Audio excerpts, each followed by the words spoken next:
हम जब यह खबर बना रहे हैं तो हमारा भी कलेजा झकझोर रहा है, इसलिए कि एक सिर्फ 9 साल का बच्चा नहीं खोया है, माँ एकलौता अपने बच्चे को खोती है। तब से अब तक वो मानसिक स्थिति में परेशान थी और अपने 9 साल के कश्यप को भूल नहीं पाई। अंततः उसने अपने दम को तोड़ दिया है। 9 साल के कश्यप को माउंट समर स्कूल के अंदर क्या होता है, वो अस्पताल पहुंचता है, मर जाता है, परिवार को इंफॉर्मेशन दी जाती है, परिवार पहुंचता है, मौत हो जाती है, जबकि उसकी मां भी दम तोड़ चुकी है, जहर खा करके अपना वो आत्महत्या कर चुकी है।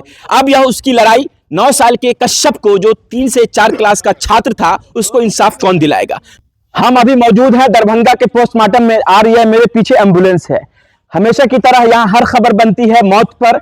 जब कोई दुर्घटना घट जाती है या कोई आत्महत्या कर लेता है, उसके बाद यहाँ पोस्टमार्टम का जो सिस्टम है, वो लोग पेशेंट को लाया जाता है, उसका पोस्टमार्टम होता है, उसके बाद परिजन को सौंप दिया जाता है। लेकिन आज इस खबर को हम प्रमुखता से इसलिए दिखाने की कोशिश कर रहे हैं और बताने की इसलिए कोशिश कर रहे हैं कि पिछले कुछ महीना पहले माउंट समर स्कूल में 9 साल का एक बच्चा स्कूल में पढ़ रहा होता है, हॉस्टल में होता है, तब के वो घर जाता है, छुट्टी मनाकर फिर स्कूल लौटता है। स्कूल लौटने के जिस दिन वह स्कूल लौटता है, उसी दिन उसकी संदिग्ध स्थिति में मौत हो जाती है। स्कूल उसकी मौत होने के बाद उस बच्चे को अस्पताल स्कूल प्रशासन लेकर चला आता है, बिना परिवार के इंफॉर्मेशन के।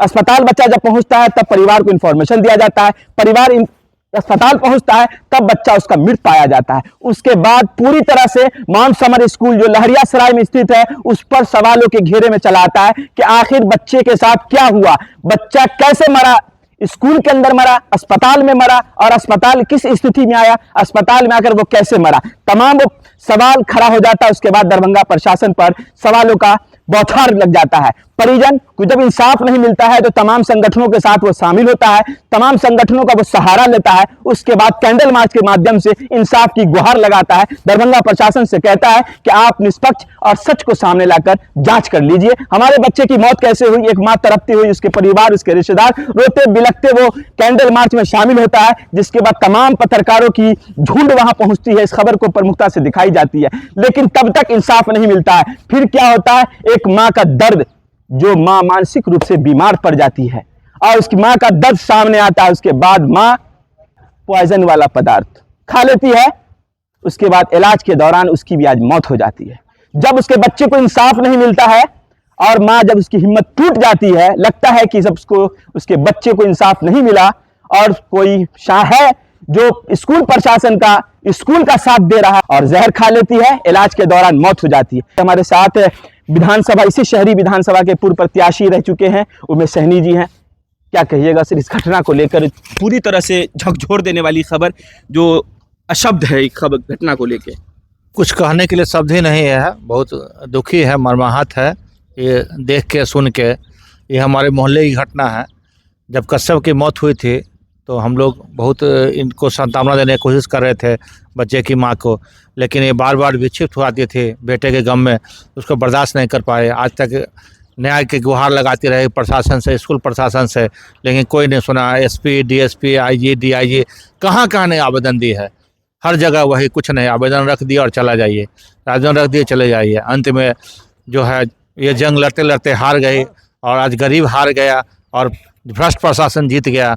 हम इससे क्या उम्मीद कर सकते हैं। यहाँ गरीबों को रहने के लिए, जीने के लिए कोई अधिकार नहीं है, कुछ भी नहीं। गरीब आदमी का यही जो हर्ष है, देख रहे हैं आप, यही हर्ष होगा हर गरीब आदमी का। हम यही कहना चाहेंगे इस शासन में, सरकार में। जो है, एक माँ अपने 9 साल के बच्चे की मौत का इंसाफ लेने दर दर की ठोकर खाती है। हर वो दरवाजे पर दस्तक देती है जहां उसको लगता है यहाँ से इंसाफ मिल जाए, वहाँ इंसाफ नहीं मिला, कहीं इंसाफ नहीं मिला। हर जगह जाती है, सब जगह जाती है। ये वीर कैंडल मार्च भी करती है, हम उस कैंडल मार्च में भी शामिल हुए थे, लेकिन कुछ नहीं, कुछ इसको कोई सांत्वना, कोई हर्ष। देखिए आज कैसे जा रही है वो भी आज स्कूल प्रशासन के लिए। अच्छा, वो तो खुश में होगा कि चलिए आए का रास्ता कांटा भी हट गया। अब उसकी अब कोई देने वाला, पिटीशन देने वाला भी नहीं कोई बचा। मतलब आप कह रहे हैं कि अब इस पर स्कूल प्रशासन खुश हो जाएगा इस मौत को लेकर के, तो क्या समाज अभी नहीं है जिंदा? समाज जिंदा है, केवल समाज जिंदा है, और समाज इसके लिए लड़ेगा, समाज लड़ेगा, इस मौत के लिए लड़ेगा। समाज प्रशासन से लड़ेगा, स्कूल प्रशासन से लड़ेगा, व्यवस्था से लड़ेगा, कुव्यवस्था से लड़ेगा और इस सरकार से लड़ेगा, ताकि इस गरीब को न्याय मिले और इसके बच्चे को जो हत्यारा है और उसके गम में जो इसकी मां आत्महत्या की है, उसको दोनों को न्याय मिले। हम यही कहना चाहेंगे। जाम हुआ था, आप जहां रहते हैं उस तरफ सड़क भी थोड़ी देर के लिए बंद किया गया था, ऐसी कोई हाँ हाँ, सड़क उस समय बच्चे जब कश्यप की मौत हुई थी उस समय सड़क जाम किया गया था।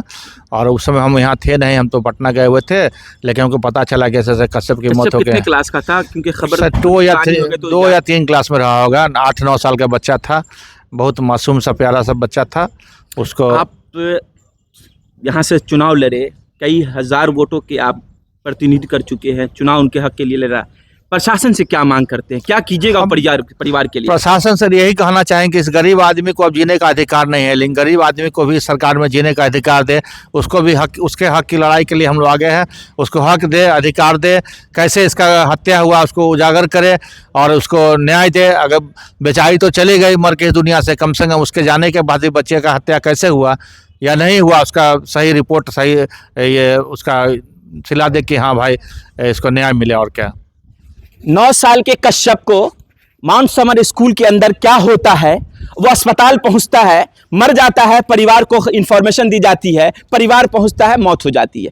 इन तमाम सवालों के उलझन में अब यह निष्कर्ष कैसे सामने आएगा कि बच्चे 9 साल के कश्यप के साथ क्या हुआ, जबकि उसकी मां भी दम तोड़ चुकी है, जहर खा करके अपना वो आत्महत्या कर चुकी है। अब यह उसकी लड़ाई 9 साल के कश्यप को, जो 3 से 4 क्लास का छात्र था, उसको इंसाफ कौन दिलाएगा? खबर इसलिए प्रमुखता से दिखाई जाती है कि हम अब प्रशासन से कहना चाहते हैं कि अब आपके पास ये इंसाफ के दरवाजे खोलने का रास्ता है।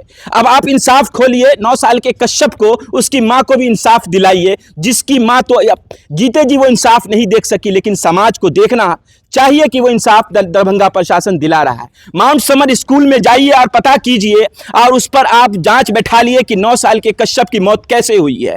हम जब यह खबर बना रहे हैं तो हमारा भी कलेजा झकझोर रहा है, इसलिए कि एक सिर्फ 9 साल का बच्चा नहीं खोया है, मां एकलौता अपने बच्चे को खोती है, तब से अब तक वो मानसिक स्थिति में परेशान थी और अपने 9 साल के कश्यप को भूल नहीं पाई। अंततः उसने अपने दम को तोड़ दिया है, जहर खा करके उसने आत्महत्या कर ली है। खबर आप इसको ज्यादा से ज्यादा शेयर कीजिए ताकि जिला प्रशासन को हरकत में आए और स्कूल माउंट समर पर जांच बैठा ले, जांच करे, सच को सामने लाए, सच्चाई क्या है, 9 साल के कश्यप को स्कूल में क्या हुआ, अस्पताल पहुंचकर उसने कैसे दम तोड़ दिया, पीछे क्या मामला है पूरी। आप इस खबर को ज्यादा से ज्यादा शेयर कीजिए। आपको क्या लगता है 9 साल के कश्यप के साथ माउंट समर स्कूल लहरियासराय में क्या हुआ होगा? आप भी कमेंट पर अपनी प्रतिक्रिया दीजिए। क्या लगता है इंसाफ अब आने वाले दिनों में, जब बच्चा और उसकी मां दम तोड़ चुकी है, तो समाज को देखने को मिलेगा इंसाफ? मामला यही है कि बेटा के शौक में ये पॉइजन खा लिया। क्या हुआ था उनके बेटे के साथ? क्या हुआ था? हुआ यही कि उसका बेटा को माउंट समर कन्वेंस स्कूल में हत्या कर दिया गया। उसके बाद फिर ये इसको हम घर में रखे हुए थे, 3 महीना से थे घर में, अकेले पाकर ये पॉइजन खा लिए। तो उसके बाद पता चला, जैसे ही पहले बोली फाइनाइल पिए हुए थे, घर में फाइनाइल नहीं था, फिर फाइनाइल का इलाज चला, फिर अपने आप बोली रात में कि हम सल्फाइस खाए हुए हैं। तो उसके बाद फिर यूरोस्टोन से DMCH हम लोग शिफ्ट किए। कब शिफ्ट किए थे DMCH में? कब? रात में 9-10 बजे की। और सल्फाइड कब खाई थी ये? 6 बजे। कल या परसों? सल्फास खाने का कारण क्या था? उसके बेटे का हत्या कर दिया गया था माउंट समर कन्वेंस स्कूल जो लहरियासराय में है।